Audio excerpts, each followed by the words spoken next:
26 नवंबर संविधान दिवस पर संपूर्ण देशवासियों को बहुत बहुत शुभकामना बधाई। 26 नवंबर को हमारा संविधान हमने अंगीकृत किया था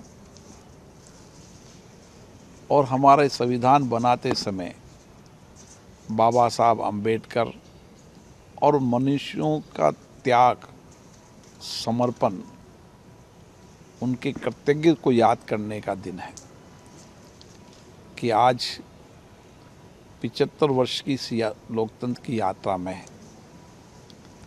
भारत का लोकतंत्र भी सशक्त हुआ है, मजबूत हुआ है और वो लोकतंत्र हमें संविधान की मूल भावनाओं से मिला है। आज़ादी के बाद जब हमने संविधान की चर्चा की, डिबेट शुरू की, तो हमारे मूल में, हमारी विरासत में लोकतंत्र था। लोकतंत्र हमारे विचार, हमारी कार्यप्रणाली में था और उस समय हमने देश के अंदर एक ऐसी शासन पद्धति दी जो हमारे मनुष्यों की दूरदृष्टि थी कि लोकतंत्री शासन चलाने की सर्वश्रेष्ठ पद्धति है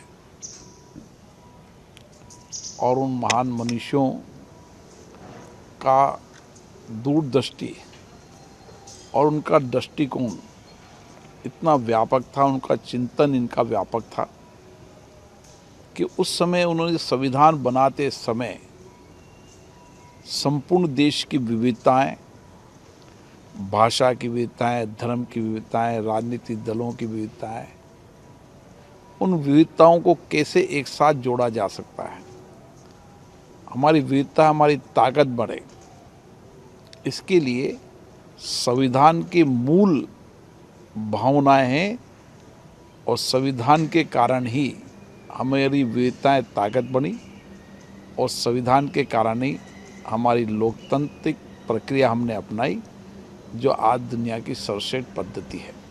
सर, इस बार जश्न की कैसे तैयारी चल रही है? 26 नवंबर को महामहिम राष्ट्रपति महोदय की अगुवाई में ये संविधान दिवस मनाया जा रहा है और महामहिम राष्ट्रपति जी पूरे देश के अंदर संविधान की प्रस्तावना का पाठ सारे देश वाली एक साथ सामूहिकता से करेंगे ताकि संविधान के प्रति हम कृतज्ञता व्यक्त कर सकें और संविधान की मूल भावना और सामर्थ्य की ताकत को जन जन की ताकत पहुंचा सके। मुझे आशा है कि ये संविधान दिवस जन आंदोलन बनेगा और संविधान पर हम सब संविधान के प्रति अपनी कृतज्ञता व्यक्त करेंगे और उन मनुष्यों को जिन्होंने इस पर योगदान दिया उनके प्रति भी कृतज्ञता व्यक्त करेंगे और संविधान के मूल कर्तव्य दायित्वों को हम आगे बढ़ाते हुए विकसित भारत के सपनों को भी साकार करेंगे। सर, जो हमारी राजनीति है उसमें विभिन्न मुद्दों के साथ साथ कहीं ना कहीं संविधान भी इर्द गिर्द घूमता है। तमाम राजनीतिक दलों का एक मुद्दा रहता है। किस तरह से देखते हैं संविधान के इर्द गिर्द जो हमारी राजनीति घूमती है? देखिए, संविधान भारत के 140 करोड़ का धर्म ग्रंथ है। संविधान हमारा सामर्थ्य है, संविधान हमारी शक्ति है, संविधान हमारा मार्गदर्शन है, न किसी व्यक्ति का न किसी एक राजनीतिक दल का। जब संविधान बनाते समय हमारी मूल भावनाएं सबको समानता, बंधुत्व, सबको अधिकार और सबको कर्तव्य, एक ऐसा व्यापक विचार है कि आज 75 वर्ष के बाद भी हमारा संविधान व्यापक दृष्टिकोण के साथ हमें मार्गदर्शन कर रहा है और संविधान हमारा कानूनी दस्तावेज नहीं है, संविधान हमारा सामाजिक दस्तावेज है। इस संविधान के कारण ही हमने सामाजिक आर्थिक परिवर्तन किए, समाज के वंचित, गरीब, पिछड़े व्यक्तियों को संविधान की मूल भावनाओं के अनुसार सम्मान लाने का काम किया। हमारी धर्म, हमारी व्यक्ति की आज़ादी, दुनिया के अंदर आज भारत के संविधान को लोग पढ़ते हैं उसकी विचारधारा को समझते हैं कि उस समय कैसे हमने मताधिकार का प्रयोग सभी वर्गों को, सभी जातियों को और बिना धर्म और बिना लिंग के भेदभाव के सबको अधिकार मिले। इसलिए जो मूल हमारा संविधान की भावना वो समानता की, बंधुत्व की है, जो आज भी हम सबको जोड़ने का और एक साथ मिलकर काम करने की सामर्थ्य देती, दिशा देती है। राजनीतिक रूप से सब संविधान के प्रति सम्मान करते हैं, सबको संविधान करना चाहिए। इसमें संविधान को राजनीति के दायरे में नहीं लाना चाहिए, क्योंकि संविधान सबका मार्गदर्शक है। संविधान हमारी संवैधानिक व्यवस्थाएं, कार्यपालिका, न्यायपालिका, विधायिका के कार्य के विभाजन के साथ सरकार चलाने और उसके मार्गदर्शन में महत्वपूर्ण भूमिका निभाता है। और आज भी हम संविधान के मार्गदर्शन में ही, चाहे संसद हो, चाहे विधानसभा हो, चाहे सरकार, वो काम करती है। सर, लेकिन एक सवाल उठता है, चूँकि बिना राजनीति के संसद नहीं चलती है, बिना राजनीति के कोई राजनीतिक दल नहीं चलता है। ऐसे में अगर कभी कोई आरोप लगाता है कि संविधान बदल दिया जाएगा सरकार के द्वारा, आपको लगता है कि ऐसा संभव है या संविधान पर कोई खतरा है? देखो, संविधान में परिवर्तनशीलता संविधान बनाने वालों ने हमेशा मूल भावना रही और समय परिस्थितियों के अनुसार, जनता की अपेक्षा आकांक्षाओं के अनुसार, जनता के अधिकार और पारदर्शिता के लिए भी, समाज में सामाजिक परिवर्तन के लिए भी समय समय पर संविधान में परिवर्तन हुए हैं। लेकिन किसी भी राजनीतिक दल ने, किसी भी सरकार ने संविधान की मूल भावनाओं से हस्तक्षेप नहीं किया, छेड़खानी नहीं की। और इसीलिए कानून के अंदर न्यायपालिका को मूल भावनाएं रहे, इसकी समीक्षा करने का अधिकार भी दिया है। इसलिए हमारे यहाँ पर किसी भी दल की विचारधारा की सरकार रहो, हम संविधान की मूल भावनाओं से कभी भी छेड़छाड़ नहीं कर सकते, उसमें हस्तक्षेप नहीं कर सकते। और मुझे लगता है कि जो हमारा संवैधानिक अधिकार है गरीब, पिछड़े, वंचित लोगों को, वो आज की भी आवश्यकता है।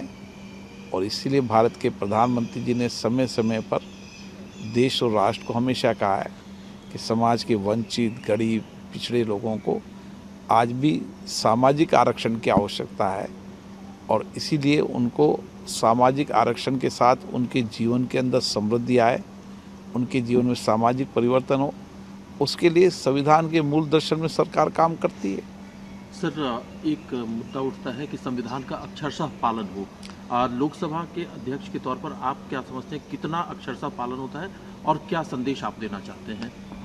देखो, संविधान का अक्षर पालन सब जो हमारी कार्यपालिका है, न्यायपालिका, विधायिका, सब करते हैं। और बाबा साहब अम्बेडकर ने तो उस समय विचार व्यक्त किया था कि संविधान कितना भी श्रेष्ठ हो, संविधान को की मानने वाले, संविधान को एग्जीक्यूट करने वाले, वो समूह, वो व्यक्ति जितने बेहतर होंगे, जितनी उनकी सही दिशा होगी, दृष्टिकोण होगा, उतना ही संविधान सामर्थ्य बढ़ेगा। इसलिए संविधान को मानने वाले, संविधान को अपनाने वाले मूल समूह व्यक्तियों पर भी निर्भर करता है, बाबा साहब ने कहा था। और मेरा मानना है कि इस 75 वर्ष की यात्रा के अंदर हमने संविधान के प्रति हमेशा निष्ठा रखी है, संविधान के मार्गदर्शन में काम किया है, चाहे संसद हो, चाहे विधानसभा हो, सभी ने, लोकतांत्रिक संस्थाओं ने संविधान की मर्यादाओं के अनुरूप, संविधान में दिए गए मार्गदर्शन के अनुसार ये लोकतांत्रिक संस्थाएं अपना काम करती है, भविष्य में भी करती रहेगी। मेरे पूर्व अध्यक्षों ने भी संविधान की मूल भावनाएं, संविधान के विचारों की अभिव्यक्ति की स्वतंत्रता को रखा है। मुझे आशा है कि हम संविधान के मूल में ही काम करते हुए इस देश को आगे बढ़ाएंगे। सर, अध्यक्ष के तौर पर जब आप सदन चलाते हैं तो कई बार होता है, हंगामा होता है, हंगामे की वजह से कार्रवाई भी स्थगित करनी पड़ती है, कई बार असहमति बहुत ज़्यादा होती है। ऐसे में जो संवैधानिक दायित्व हैं उनको और प्रभावी तरीके से उन पर काम हो, इम्प्लीमेंट हो, तो कैसे और उत्पादकता भी बढ़े? देखिए, संविधान दिवस पर हमें संविधान सभा की डिबेट और चर्चाओं से प्रेरणा लेने की आवश्यकता है। संविधान सभा में भी अलग अलग विचारधारा के लोग थे, अलग अलग धर्म के लोग भी थे, लेकिन उस संविधान सभा में एक सार्थक चर्चा हुई, सकारात्मक चर्चा हुई। सहमति असहमति तो उस समय भी थी, उस सहमति असहमति में लोकतंत्र की ताकत है। और आज समय आ गया है कि हमें संविधान सभा की उस डिबेट से, उच्च कोटि की परंपराओं से हमें प्रेरणा लेने की, कि जहाँ पर सभी दल विचारधारा के लोग हों, सभी धर्म के लोग हों, उनके सभी विचारधाराओं के धर्मों को मानते हुए हम किस तरीके से श्रेष्ठ चर्चा कर सकते हैं, उच्च मर्यादा कायम कर सकते हैं, उच्च आचरण स्थापित कर सकते हैं। इसलिए सदनों के अंदर हमें संविधान दिवस पर, संविधान दिवस की शेष परंपराएं परिपाटियों पर भी प्रेरणा लेने का दिन है, ताकि हम अपने अपने सदनों के अंदर अच्छी चर्चा कर सकें, उच्च कोटि की चर्चा कर सकें। सहमति असहमति हो, लेकिन देश के हित में जहाँ आवश्यकता हो, सहमति से, सामूहिकता से काम करें। जितनी सहमति सामूहिकता से काम करेंगे उतना ही देश आगे बढ़ेगा। विचारधाराएं अलग हो सकती है, अभिव्यक्ति भी अलग हो सकती है, लेकिन देश प्रथम है, ये मूल भावना संविधान में भी है और ये मूल धारणा हमारे विचारधारा में हमेशा रहनी चाहिए। इसलिए मेरा हमेशा माननीय सदस्यों से आग्रह रहता है कि हम सदनों की गरिमा को बना के रखें, उच्च कोटि की परंपराओं को बनाए रखें। हमारी विरासत उच्च कोटि की परंपराओं मर्यादाओं के लिए उसको कायम करें।